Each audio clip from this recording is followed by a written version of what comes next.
Hi, and thanks for logging on to the Daily DVAR HALACHA. And here's a brand new halacha for you, and it's for Wednesday, 16th day of January, 10th day of Shvat. Here we go. Now we're going to do a new unit on the laws of shoes. You know, there are halachas about everything in our life, including shoes. Here we go. First of all, you should note that when you say the brachos of the morning, you're saying them for all the different benefits and pleasures that you get from all the things in life, like stretching out, standing up, being able to see, etc.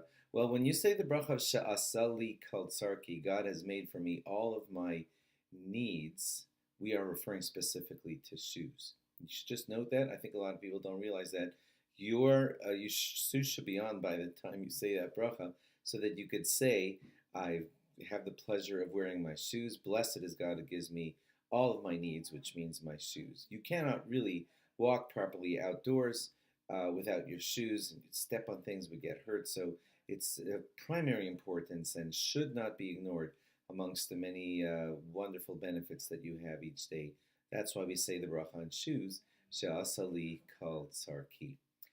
For your interest, we don't wear shoes on Yom Kippur. One of the interesting reasons given is because that when Adam Harishon sinned, when the first man sinned, the ground was cursed because of him, and we wear shoes all the time to separate ourselves away from the ground that is cursed. It's one of the functions you don't think about when you wear shoes. You're separate from the ground which has been cursed.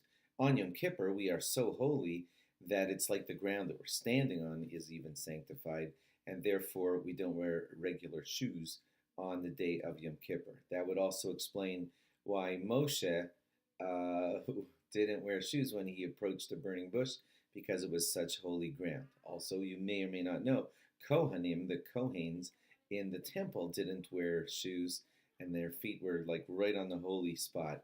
There they didn't need a separation because they were on the holy ground of the temple of the Beis Hamikdash.